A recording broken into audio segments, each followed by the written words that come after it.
Live. We live. It is, man. Yeah. New experience. New experience. Oh, you already got people already waiting to join. Here we go. Let's let people start loading. Oh yeah.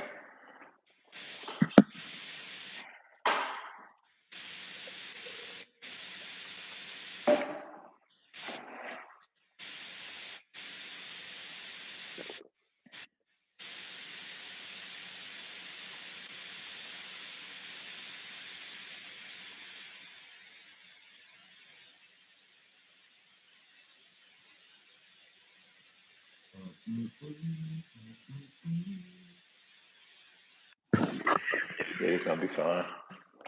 Here we go. Let's see the comments. Yo.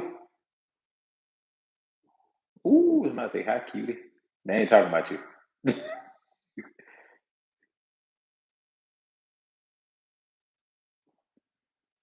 So you on the tour, man, and Cash. Who's the guy on the right?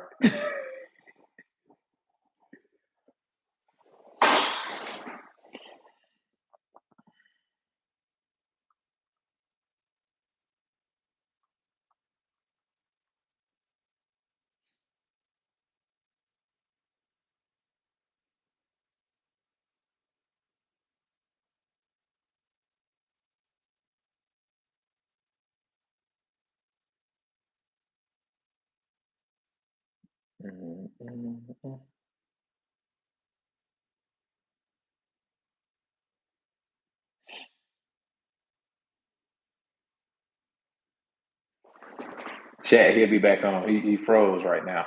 He'll be back on. Can you get a shout out to GOAT? She had the afterburners on yesterday. Like her how.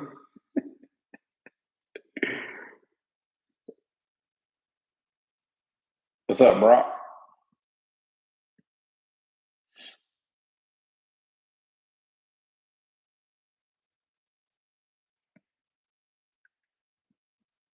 Y'all, look, Terry, he's about to get back on. Look, if y'all got any questions whatsoever, just make sure you put them in the chat. We'll make sure Tyreek does his best to answer as many as possible. All right. So please make sure you put your questions, comments, likes, whatever in the chat.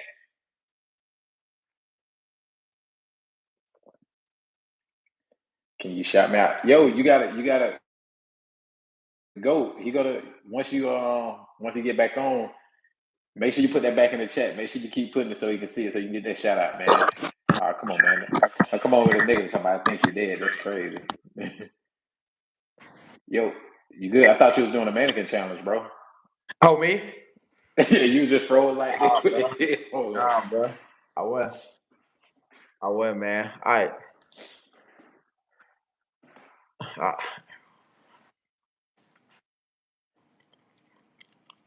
Would you want to give him a few more minutes? Yeah, it's on you. We got 158 in here right now. And this our first time doing this too, though. So, you feel me? Like, Yeah, man. you got to start from somewhere. Somebody say he does blink. Folks crazy. Who they talking about? Me? Yeah, because he was froze. He was just sitting up there with the headphones. Just... Yeah, man. Like, I see. How you feeling, man? How you feeling? I see. I know I ain't started yet, but I seen. We've been furthering the conversation about the turf versus the grass, and I know you know exactly what play I'm talking about when you kind of stubbed your foot into the turf. Bro, like, This last game, yeah. bro, that, you know what? Like when that moment happened, bro, like, it wasn't my ankle or my knee that were hurting. It was my back. Like, as bad as it looked on my knee and my ankle, it was definitely my back that was hurting. Right. Right, that play could have been another touchdown, but Tua had pressure, so he wasn't able to give me the rock on that one. I was like, Oh yeah. man, yeah, it was a touchdown right there, man. Yeah, that would have been too easy because he definitely had them fooled with the play to where they was all fading like towards the middle of the field. That would have been over with. Oh yeah, oh yeah. You want to get started? Yeah, it's on you, bro. I don't know how many viewers you want to wait until we got to. You want to go ahead and pop it off. It don't matter. You can go ahead. All right, look, guys, thank you for joining us for a live session of It Needed to Be Said, a bonus edition that Tyreek wanted to give to you all. I know we record them and then we put them out, but he was like, nah, I want to try something different, man. I want fans to be able to interact with us. Interact with us, ask him questions, and actually see that this is not a scripted show. We don't read no scripts when it comes to this, when we answer these questions. We just having a friendly dialogue about these situations. And I'm sure a lot of people think that we planned a lot of this stuff out. But when I tell y'all, we just get on here and we have a good time, we just have a good time, man. That's it, man. That's it. Like a lot of people think this is scripted, man, but I feel like if you got some things that needed to be said, like that cannot be scripted at all. Like it comes from the chest, it comes from within, man. So yeah, I'm feeling great. You know, we just came up with a dub against the Washington Commanders, all the way down in DC, man. You know, when we first got to Washington, though, it was very gloomy. Like it was gloomy, foggy. Right. Like it was like almost like morning. It was morning weather in South Georgia. Like when the grass is real damp, it's foggy, and it's like That do. Man, it's another Monday. I got to go to work. It was like one of those days, and this. Right. But man, when we showed up to the stadium the next day, though, man, and fans showed up. Like I felt like a home game. Like that whole environment. Right. The moment we got in, like it was covered in aqua. And it was crazy. Right.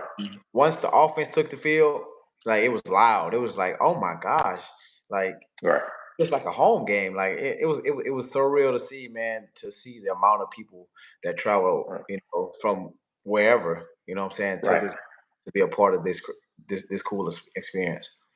Right. Now I know you're talking about the morning dew. You ain't finna skip over that quick bomb, that quick, what, 78, 68, something like that? Just what it was, the second or third play of the game? Second? Nah, it was probably like the third play of the game. It was third down. And it was just one of those situations that we knew that we could get a man zone tail by, you know, moving our running back out of the backfield. So we moved A-Chain out of the backfield to the right side of the formation, and the linebacker went with him. Tua noticed that, and Tua, you know, he looked at me and he kind of signaled me like a certain signal, and it was like, okay, man, you on the same page, because I had already seen the look. You know what I'm saying? Like the safety was cheated over to as soon as A-Chain went to the outside, the safety cheated over to A-Chain side, and I was like, oh yeah, well, come on, give me the signal. And he gave me the signal, and it was like, here we go, baby. And as I'm running my route, though, like as I'm running my route, I seen the safety. He was on the clear on the other side of the ball, but the corner that was guarding me, he was so far outside leverage. Job on that route is to try to get outside him, but he was so far outside that I was like, you know what? I got to get back inside, then dip back outside. And Tua, he threw a perfectly placed ball, like where I can just run up under it and just keep stride. And that's how we started the game out, man. Strike up the band, baby. Right. Nah, that play, Jamila going crazy, screaming at the TV, like she. You get another deep bomb. Like, walk me through that one, because like I've seen that. I think I seen the last time I saw your game against Tampa Bay. You have these, but so with the coverage on that. This is one of those situations that those guys were in cover 3, and initially I thought I ran a good route until I went back, and you know, me and Tua went to the sideline. So because if you see, I ran my route and I'm running like a clear post, and that route is designed for me to stay in a certain position of the field, and Tua threw it to that position on the field, and it's like, bro, like when I caught it as you start running, and I'm looking on my inside of my shoulder, the way he threw it, he put enough airtime for me to say, hey, Reek, you're in the wrong spot, but I'm going to give you enough airtime to get back to your spot to make a play. That's how next level this dude is. And he's been playing the lights out all year. And the way I was able to, you know, get up, like catch that pass, a lot of people credit me for that, but I say this, I get paid, you know, a lot of money to make those plays. And I feel like as one of the best in the league, you know, people expect me to make that play. And our quarterback, he did such a great job of, putting enough airtime on it for me to be able to adjust, to run up under it, and then also take it to the end zone. So it was crazy, man. Like, it was crazy. Like, when I caught that pass, like, you can feel the energy, begin to, come from out of nowhere within our team. And it's a beautiful thing, man. Somebody said I'm on dial up tonight. I just seen that. So, I just seen that so, Julius on dial up. bro, mine ain't is it? So what I want to talk about now is, like you said, Tua gave you enough time to put enough under the ball. Let's talk about tracking the Right. ball. I know you did special teams, you did all that. How hard is it? Because we see a lot of people see the players whenever they're on special teams, whether it's punt, kickoff, return, and you waiting for the ball. Right? How hard is it to track that ball, just from that standpoint, but running at full speed, running the route? Because I see when you turned out, I think you turned inside and turned outside the ball, or maybe outside the inside. Talk about how they're tracking that. You know what, man? That's something I've been good at my whole entire life, man. Like, I played center field, and I also was like in every kickball league growing up when I was a kid.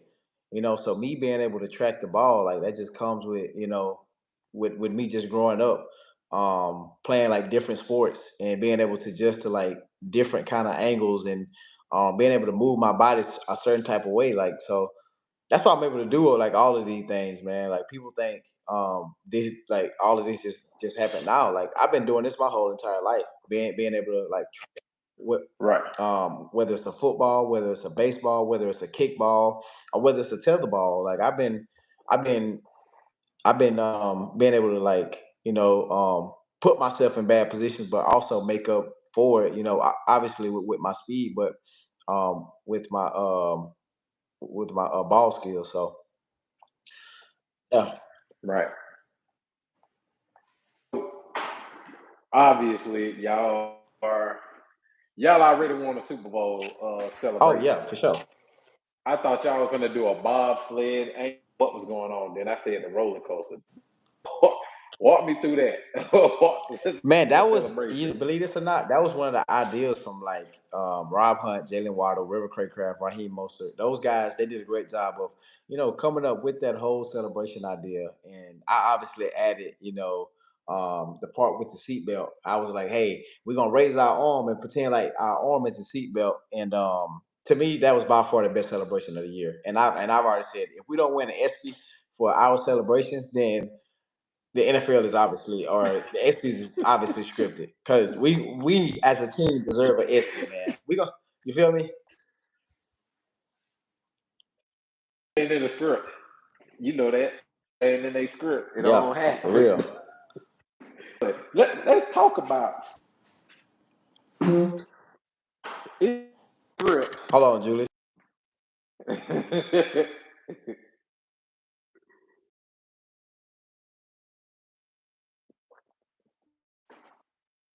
He'll be right back, chat. You say I'm on who? Nah, I ain't on no doubt.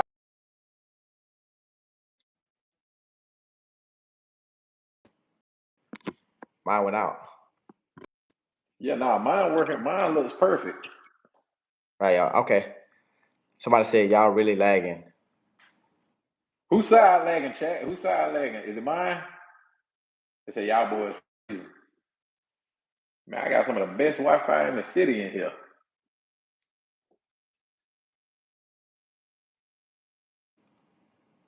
Say we need your internet speed is faster. Hey man, I got top internet speed in here. They say the Wi-Fi geeking. You said what? He said my screen went out. They say both of us lagging. I have no I don't know idea. why. I don't know why it would be. Yeah, we got to be wired in, man, so we don't lag. But next topic, man.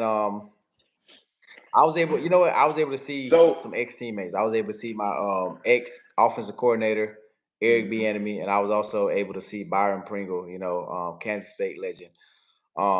Seeing those two guys, and definitely seeing EB, man, a guy that I, came into the league with, and seeing him doing good things is awesome, man. I told him I was proud of him, obviously for taking that next step and becoming offensive coordinator where he calls the plays, and I'm also proud of him for helping leading that Kansas City team to a Super Bowl. And I just thank him, man, for just everything he has helped me with. You know, helped me mature and just where I am right now, in this league, man. So um, when I had Right. left Kansas City, he was real positive with me. He was like, "Hey, man, I know you're gonna do special things." Like he was one of the ones that like reached out to me and like truly believed in me. So me seeing him, Right. man, I really gave him a big hug, man, like he was my father for real though, because I really respect him as a man. You feel me? Right. Right. I Speaking was OG-ish right there. speaking of EB, you think KC missing him? Yeah, man. Like a lot of people probably won't say it. They Kansas City. They got a bunch of great players on that team, man. But EB, he has a certain standard. You feel me? Mm-hmm. Like, he'll never let you get comfortable, no matter how great you think you are. And I used to be caught in the moment a lot of times. Whenever I was in KC, I began to feel myself. Um, Mm-hmm. and he will remind you that, hey, it's on to the next week. We don't forget about them, three, Right. 4 touchdowns you done scored last week. It's on to the next week. Right. You gotta continue to do it because this league ain't gonna wait on nobody. So um, Right. he definitely has a standard, and he holds everyone accountable, and that's the beauty of it. And I told him, man, I Right. said, yeah, like I miss that. I miss Right. that.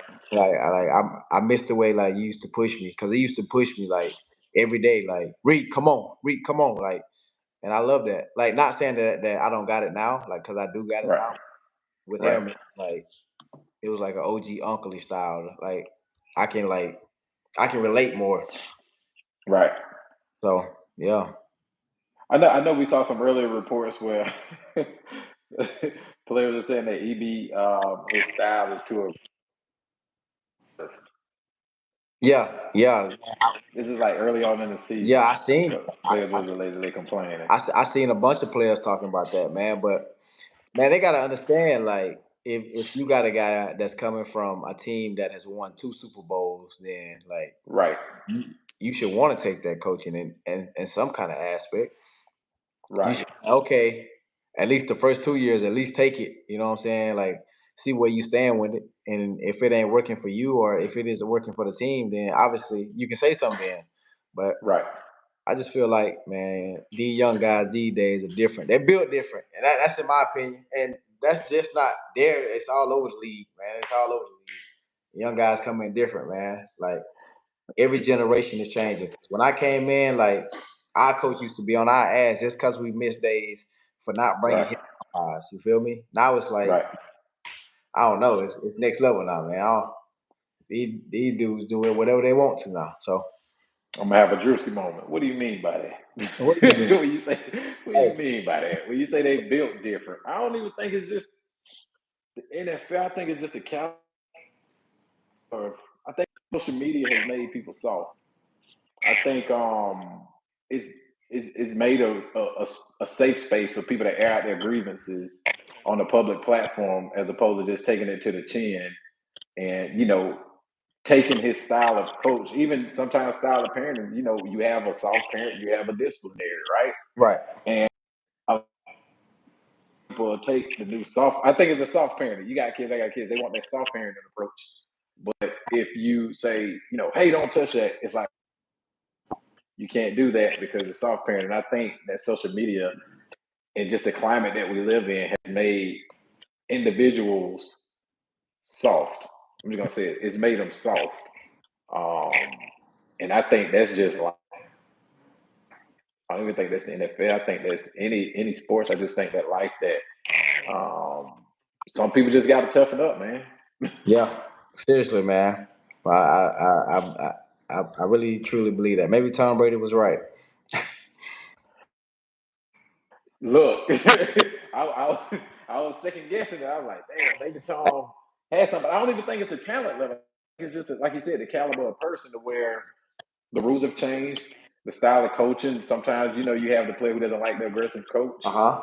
and You just got to know your audience. Right. You are truly right about that, man. But let's move on.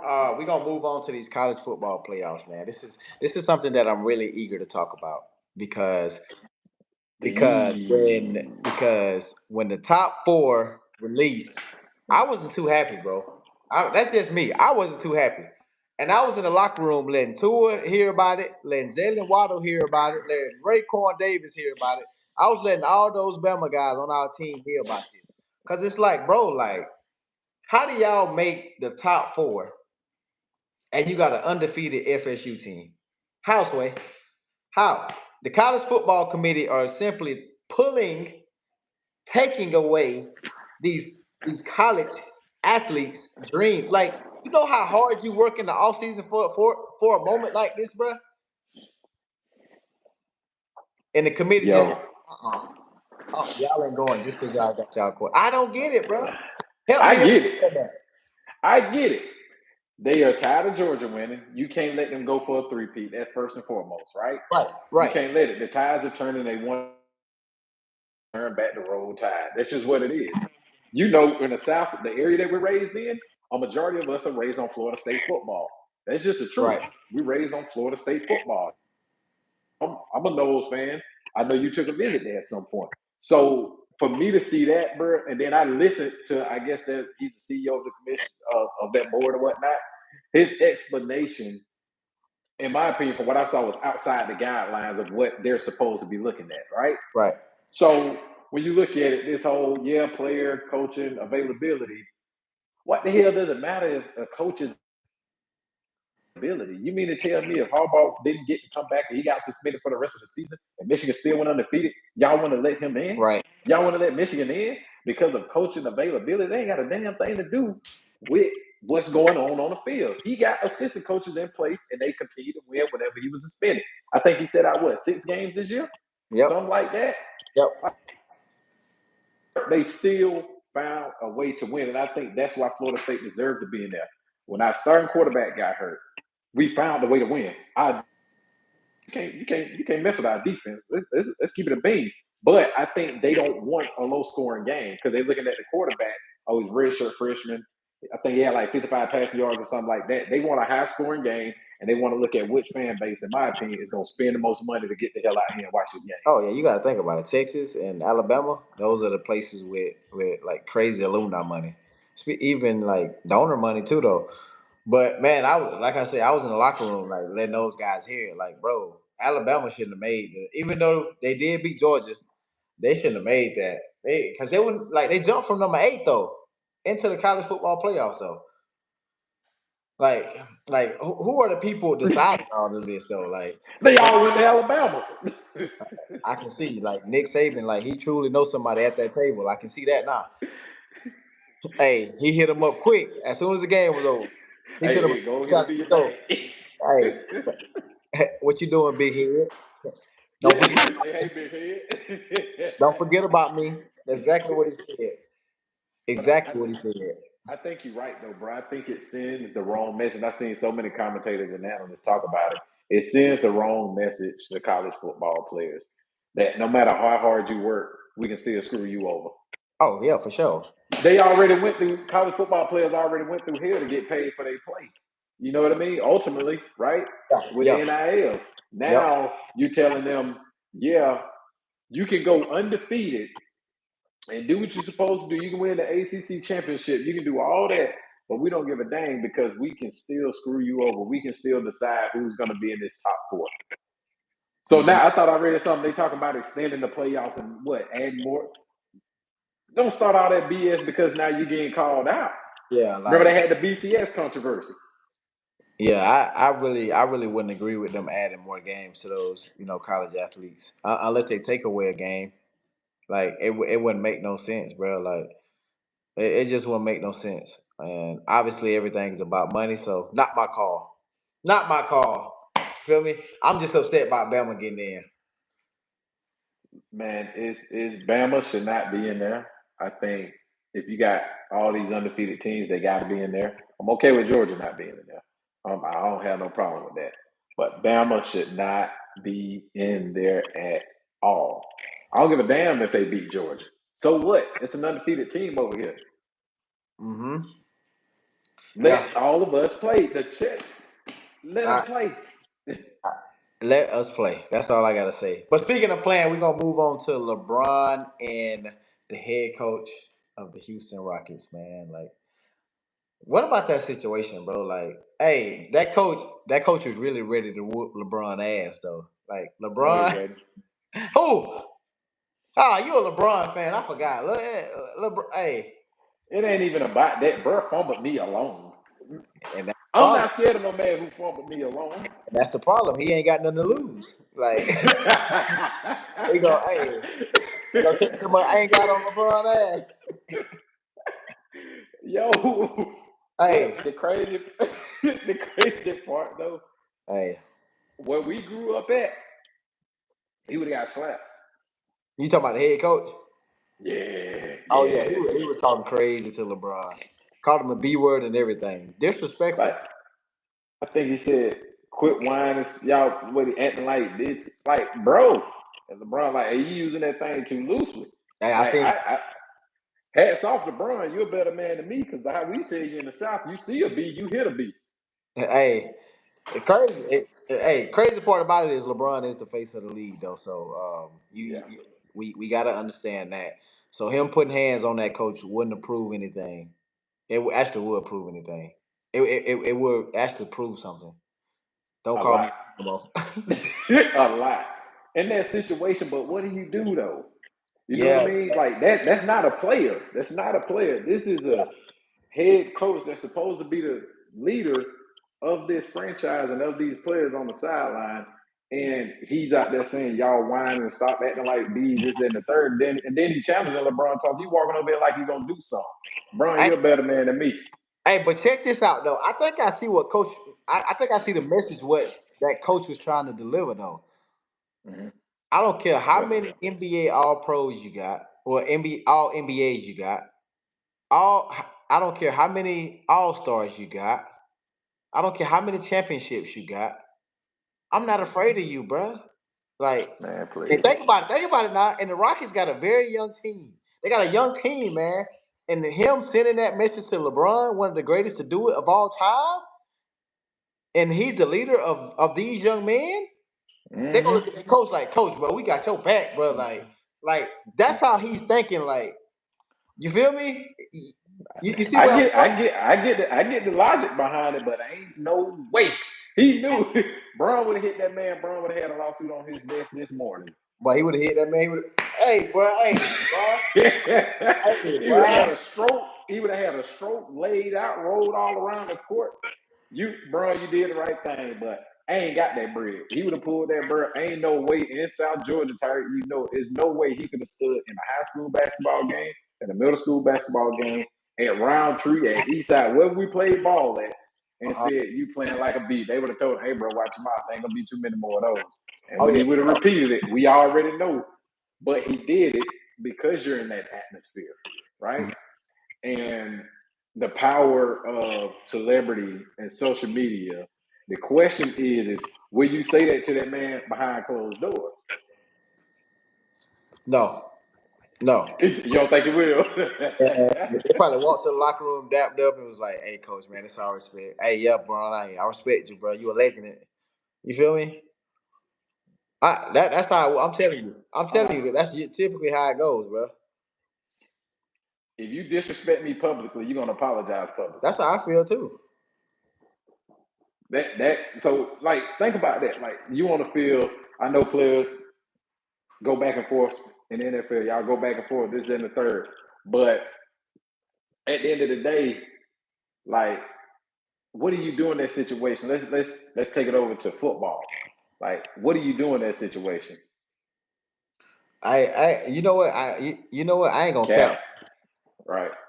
You know what I ain't gonna cap, bro. Last year we played against the Bengals, bro, and I was in the Bengals stadium, and I had caught a pass, and I had kind of fell on their sideline. They defensive back coach called me a B two, and you know what I told him? You know what I told him? You know what I What told that? him? I I I, I looked him in the eye. I was like, bro, keep that same energy after the game. After the game, I put my helmet on. I ran You straight went over looking there. for him I was looking for him. I couldn't find him. He had ran. because he ain't had that energy no more. He had that energy no more. I'm like, bro, at the end of the day, bro, I don't disrespect nobody, no man. You know what I'm saying? I try to play this game the right way, bro. But the moment, you know what I'm saying, somebody disrespect me in that way and call me a B, it's on, bro. It's up. It's up from here. You feel me? Coach, ain't no more game for real. Like I'm focusing. I'm thinking about what's after the game. Thank you. Like I get it. I think he knew, like you said, he knew who to go at in that moment. You know, and I take my hat off to LeBron for checking him on that. You know, Buddy still was mouthing off, but he also knew if LeBron approached him, he's obviously going to get kicked out the game. We know that. We know that. But I look at situations like that. Like remember, dude messaged me talking about he gonna knock me out.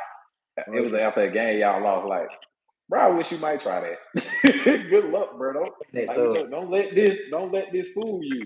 Like, we from South Georgia, man. We don't play that. We don't play too kindly with those words, and we respect everybody. So we expect to receive that level of respect back. Right. Now, you made a statement earlier, and I know people are go, he hate the Chiefs. He don't hate the Chiefs. He love those guys. You said they got some great players over there. Name 5. Pat, Kelsey, Chris, Snead, and that young boy McDuffie. What McDuffie? Who? Trent. I get that. You got 5. So I say that to say Green Bay. Hey, I'm not saying a word. I don't look. It's Christmas time, and I don't want no death threats in my inbox right now, bro. I want them. I'm trying to stay away from that, bro. Go ahead. They got a great team. That's all I'm saying. This is what I think it is, and it's not a shot at them. It's not a shot at anybody. I think Pat is amazing. A lifetime talent. Kelsey, lifetime talent. Oh, Pacheco too. Right.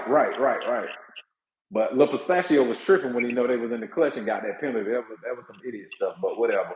But it's I think people underestimated the importance of having legitimate. When I say legitimate, I mean proven receivers around a great talent like Pat. Bro, people be trying to treat receivers like, you know what I'm saying? Like we ain't nothing in this league. Like obviously we get paid a lot of money, but you know, you got some teams that really believe in, you know, their systems and they believe that their system makes, you know, certain players, but that's not the case always, bro. Like you got generational talents out here. You got Mike Evans, generational talent. Right. You got Stephon Diggs, generational talent. AJ Brown, generational talent. You got all these guys, Justin Jefferson, generational talent.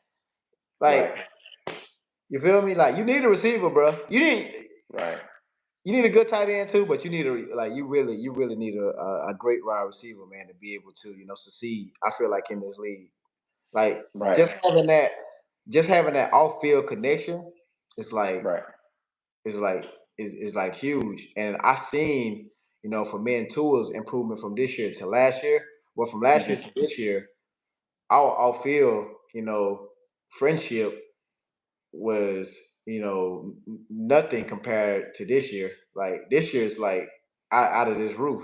You feel me? Obviously, like when I first got here, it was like, yeah, bro, how you doing? I'm Cheetah.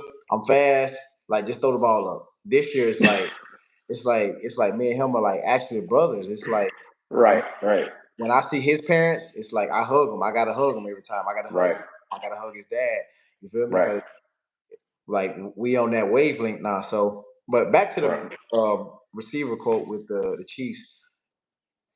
They got a lot of young guys, man. They got a young receiver coach who is, you know, I feel like he's going to be one of the best receiver coaches in the league. It just takes time. Like you got to go through these growing pains, man. I'm just saying, but obviously you got something else to say. Absolutely. So you know I'm doing my research. I got called out about that before. I'm looking this up, and tell me if I'm wrong. Has there been more than 10 receivers that have won Super Bowl MVP? Julian Edelman. Yep. I know Jerry Rice probably. I don't think so, bro. Cooper Kupp. Yep, Jerry Rice. Cooper Kupp. 49ers. Cooper Kupp. You got who won wide receivers? Cooper Kupp, Julian Edelman, Antonio Holmes, Hines Ward, obviously. Yeah. And obviously the South Georgia boy Deion Branch. Shout out to Albany, Georgia, Deion Branch, man. Jerry Rice, Lynn Swan, and Fred Biletnikoff. I don't know how to say that. Biletnikoff. Oh, Biletnikoff? How? How is that list so small when if we really take a deep dive into these Super Bowls, I guarantee you there are several of those wide receivers that went absolutely crazy that game. Oh yeah. I believe that too though. You gotta think about it though. Who do they get an MVP to every year? Right. Like, but how do you have that? How do you have an MVP historical talent? And this is not about Pat. This is just about quarterback in general. Yep. Your receivers make your quarterback. To a certain extent. In some cases, I would say that. And sometimes you got a situation like me and Tua, like where we just complement each other so good that it's like we just balance each other out. You feel me? Right. So it's not one of them things where, oh, this guy is helping this guy out or this guy is helping. It's just we just balance we just balance each other out so well because he's a very accurate quarterback. All of his throws are going to be on time. He can throw the deep ball and he throws a receiver friendly pass. You feel me? So like I say, it balances each other's out. You feel me? Now I will say you got some situations where you have receivers that tremendously do help their quarterback. Mm-hmm. I mean, and I would say that Trevon Diggs, he has Josh Allen and his brother. So, but I don't know that situation though. What do you think? It's a team sport. It is. It's a team sport. You can throw the ball. You can throw the ball a mile, but if you ain't got nobody who's gonna catch it, how your stats gonna look? Now, I'm not saying it's the quarterback's fault. That this receiver is dropping this or this route is not being ran properly. But what I am saying, you have to have solidified and qualified receivers, like everybody was saying, who can break that coverage, right? Who can get open in man, who can get open in zone, who can just know those small intricacies of running a route to be able to get open, to break off a route, to come back to the ball that they see you scrambling, to fade to that side of the field they see you scrambling. If you're missing that, you're going to struggle. No, for sure. You said I said Mac Jones ain't got no dog. You straight said, bro, he got to get surrounded with some more talent.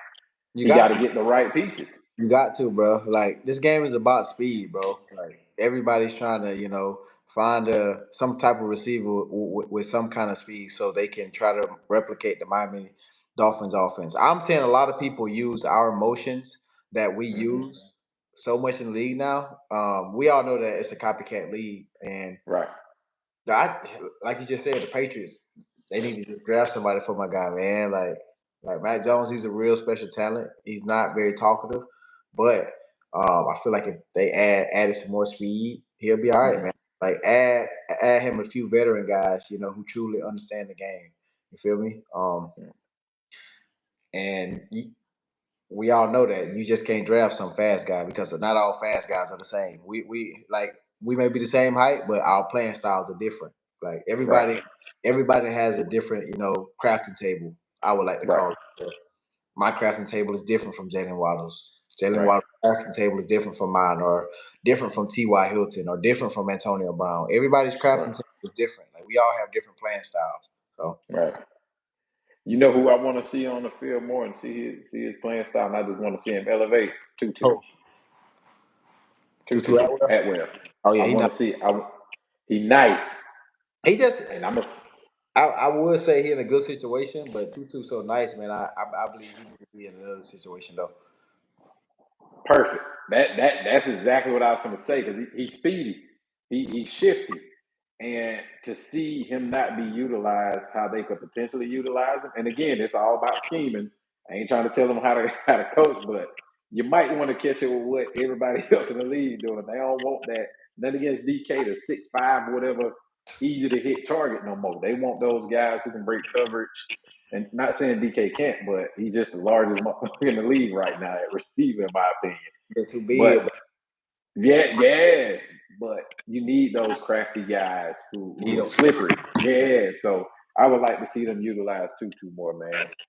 Oh yeah, for sure. I think we should really break down this Eagle and 49ers game. That's one game I didn't expect to just go that way at all. With the Eagles being home field advantage is a big thing in this league. And with them being home, I really didn't expect them to lose that game by that much. Like Debo, he showed up. My boy Debo Samuel, man, like he has to be the player of the week, man, because simply he talked trash last year about playing him. He was like, if my boy Brock Purdy would have played, would have blew y'all out. And then he said James Bradbury was ass. Then he went into the game. Him and all the Trent Williams, Christian McCaffrey, Chase Young, all them boys pulled up in all black. And then they whooped the Eagles. And then he put up 3 tugs too, though. That's crazy. I was like, man, like I wish the football guys worked for me like that. We said it before. Debo is a dog. He's a dog. And that's what I like about Debo. He gonna talk his trash and he can back it up, and he don't run from it. He don't run from no smoke. You'll see a player, see somebody, they talk that trash, and then when they lose or don't go that way, they get quiet. Debo say, "We'll see y'all next year," and what he did. Hey, but that boy showed up and showed out, man. Somebody asked, though, that's a good question. The chat just said, who do you think is the better team, though? The Eagles or the 49ers? I got to say the 49ers. I said this last night when I was watching the game. I was like, there are 2 teams there are really 3 teams in this league that are built to beat the Eagles. That's 49ers we saw last night. That's Cowboys, and it's us. Like I just feel like those are the 3 teams that are built to beat the Eagles. The way our defense has been playing, and Jalen Ramsey, he didn't even play against the Eagles. Our defense is very physical. They're fast, and they all get to the ball, man. Obviously, we're gonna miss JP down the stretch, down the stretch, but I think having Andrew Van Ginkel with him catching that pick 6 last game, long hair, big foot. Oh yeah. I don't. To me, I say the defense don't lose a step because Van Ginkel is that special. But those are the 3 teams to me that are built to beat the Eagles. That's just me. That's my opinion. And we forgot to shout out. I called him Rip Van Ginkel with that pick. That was nasty. Bro, that was nasty. And he also had. He almost blocked the punt too, though, if I'm not mistaken. He was like 2 feet off. He was that close to blocking the punt, man. I just know the heads up play that he made, the knowledge. You know what I mean? Like that was absolutely insane. But you say the 49ers better than the Eagles. That's a better team. Yeah. I can see that. It's close for me, though. It's close for me. The Eagles are a real good team, though. The Eagles are a real good team, though. Like both defenses are good, both offenses are good, man. But I don't know. I just like the 49ers. Maybe because I use them on Madden a lot. That's exactly what it is. That's exactly what it is. But is there any notable game other than that you watch, or any player that you think people should really watch for, whether it's with the Dolphins, whether it's with any NFL team, that they should really pay close attention to because that player is going to really, blossom when that time comes? Not really, man. But I do want to send a prayers to my boy Tank Dell. his Oh yeah. his season kind of ended early, and he was having a fantastic rookie season. He was balling. Him and CJ Stroud, those like that connection was beginning to take off. So for him, for his career to end, well, for his season to end like that, it sucks. You feel me? Like, because this is the time like when you want to play football. December football is always the funnest. The games are always better. Teams are steady getting better at this point. Like Right. I know the record may not show it, but teams are beginning to get better at this point. The chemistry between defenders are getting better, so it's gonna get harder. And who doesn't love a challenge? Like that's why we play this game. So Right. that's the only thing I really gotta say, man. My boy Tank Dell, man. I got prayers for him. I know he's gonna have a speedy recovery. He gonna ball out whenever he come back, and it's gonna continue to be special. Nice. Well, obviously you are a newly hit young fella. Oh yeah. What marital advice do you have for, if any, for anyone, who's I know chat probably like, man, they ain't even talking football, man. We talking everything. We talking life. Somebody said when baby cheetah coming. Mm. Oh. That bit probably came last night for real.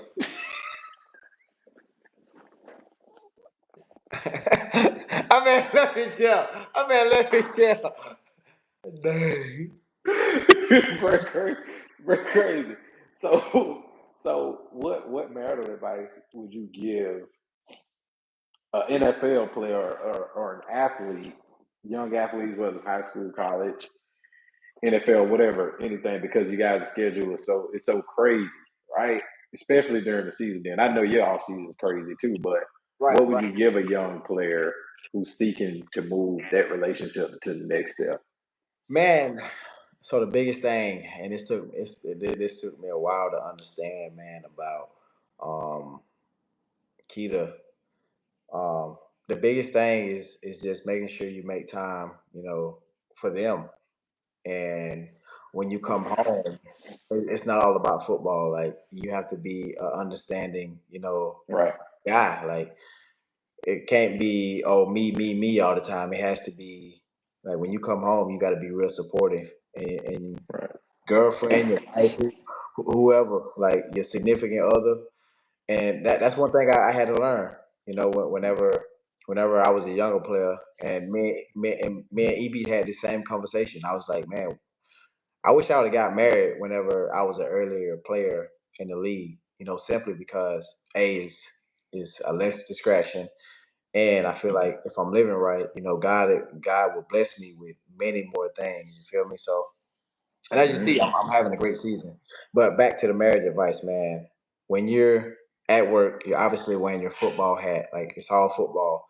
But when you come home, it has to be boyfriend hat. It has to be a husband hat. It has to be a father hat. It has to be a son hat to your mom or whoever the case may be. So you just got to know when to wear those different hats in life. Like you can't bring work home or you can't take home to work. Like you got to be able Right. to manage both. Like, and it can be hard. Like football can be hard. Like you could be getting cut tomorrow, and you just want to go home and take it out on your. You can't do that.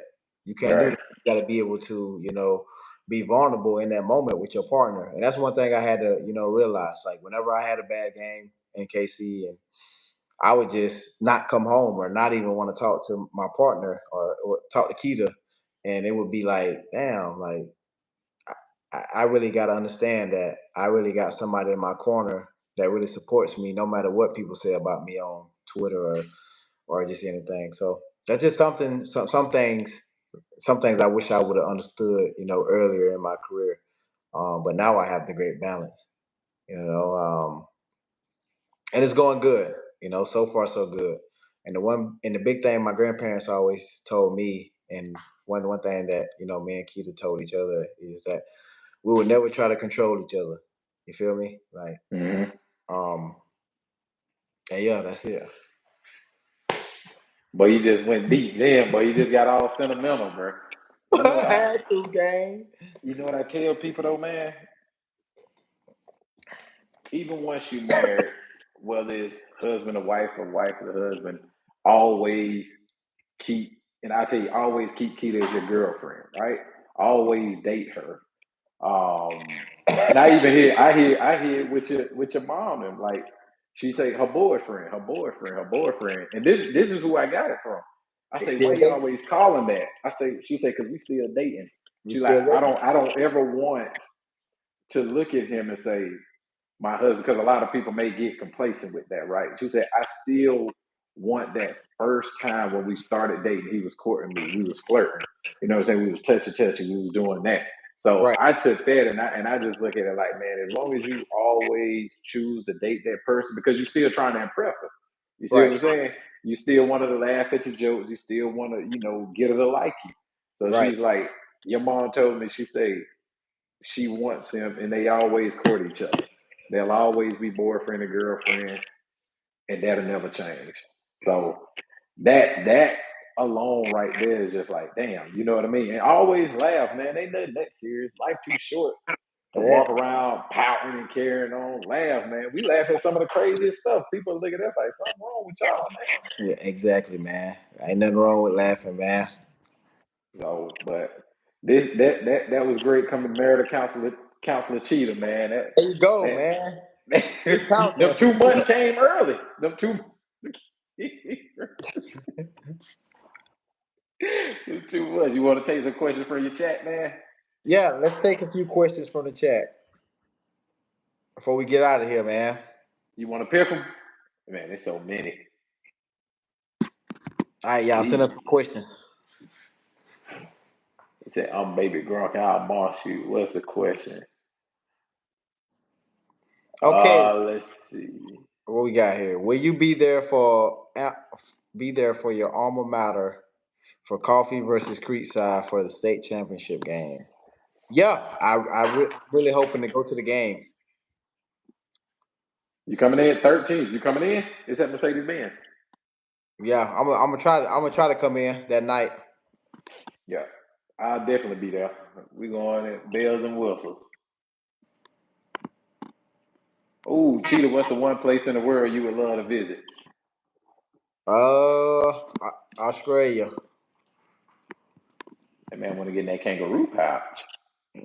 Yes, sir. Wait a minute.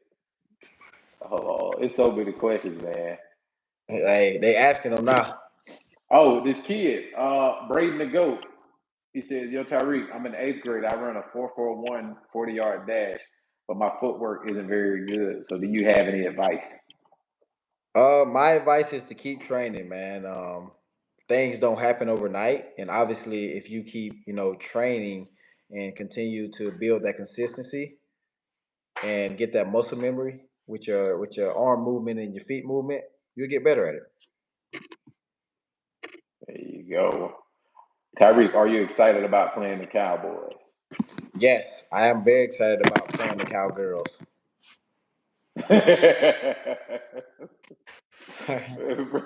We're tripping. Let's see.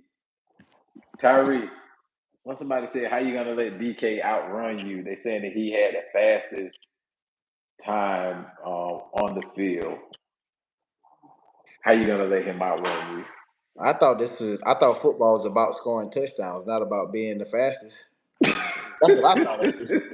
It's either like we running to be fast, or we running to be the best at our job, which is scoring and helping our team win, right?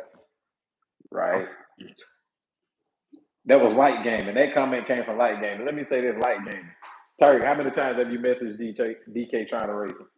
Man, I done messaged DK so many times. I done gave up, bro. It's over. It's at this point. It's like, bro, I'm not gonna beg you, bro. So there you go, light gaming. They go the answer to your question. DK running from that smoke. Hold on. Somebody say DK ducking. What is the toughest race that you've ever had that comes from young Simba? Probably my sophomore year, I raced this guy. He ran like a 10-3. I was running like a 10-5 at the time. And he beat me. He edged me out. But that was probably like the toughest race of my life because I was nervous as shit. I was a young kid in high school.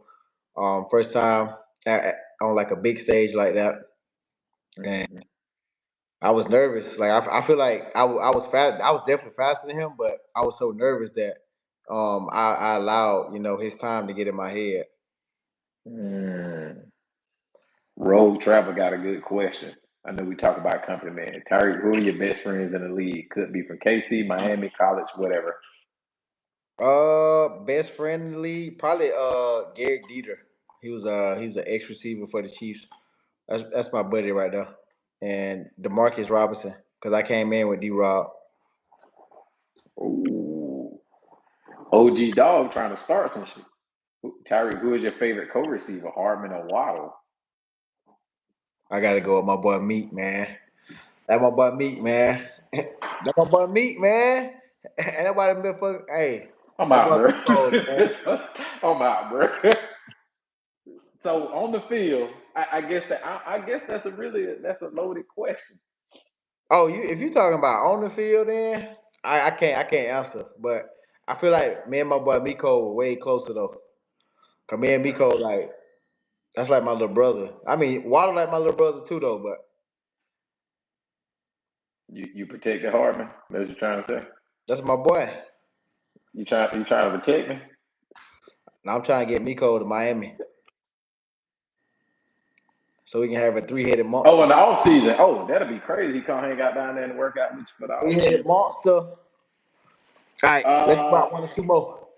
One or two more. I'm trying to look for a good one. Need a good one now. Frederick Saunders, they said respect for covering that young man's salary. That's an OG move. That's a good point. They didn't ask a question, but what made you go out there on the limb? I know he works with you, but what made you make the conscious decision to say, all right, I'm gonna pay Kale's salary that the NFL was paying him? Because you didn't have to do it. You know what I mean? I really didn't have to do it, man. But I'm just one of those guys, man. I truly believe in Kevin and what Kevin does. Like Kevin is a very hardworking, respectful, and he's just real good at his job, man. And I've been working with Kev for so long now that it's like I can trust him, with just giving him the money up front and knowing that he's still going to put in the work, on the back end. So that's just how good our friendship is. I think you want one more. I like this one. Moa fam, what are your game day jams? What songs do you listen to? You know what's crazy? You can ask Keto, you can ask my mama. I don't listen to no music, bro. I'm just having a good time on life, man. Like when I go in the locker room, I'm laughing, I'm having a good time. I'm not listening to no music, for real. Now, what I do, I will say my pregame ritual is typically like me and Key pray, or sometimes me and my mom pray, but I always pray before the game. That's one thing that I do before the game. So there you go. That's enough. That was one. I wanted one more question from Light Gaming, but that was from the same person. They wanted to see if you would do a touchdown celebration and use sign language. Say cheat out. That's all I got, man. I appreciate it, man. I appreciate it. All right, man. Thank you guys so much for tuning in tonight. We're gonna try to do more of this. Obviously, if we continue to do more of this, the community will build. I think tonight we hit like a max of 250 people. But like I say, if we continue to do stuff like this, you guys will understand the regular schedule. And it's the only way we can go is up right now. So thank you guys for tuning in to another episode of It Needed to Be Said. And make sure you go leave a like, comment, and rate, review this. All of that, you can go listen to us on Apple Music, Spotify. What's the other one I'm missing? I'm missing something else. Apple, Spotify, YouTube, all platforms that post and let you listen to podcasts. There you go. You can go listen to all of it, man. So thank you guys for tuning in tonight, and I will see you guys Monday night. All right? See you Monday night, man.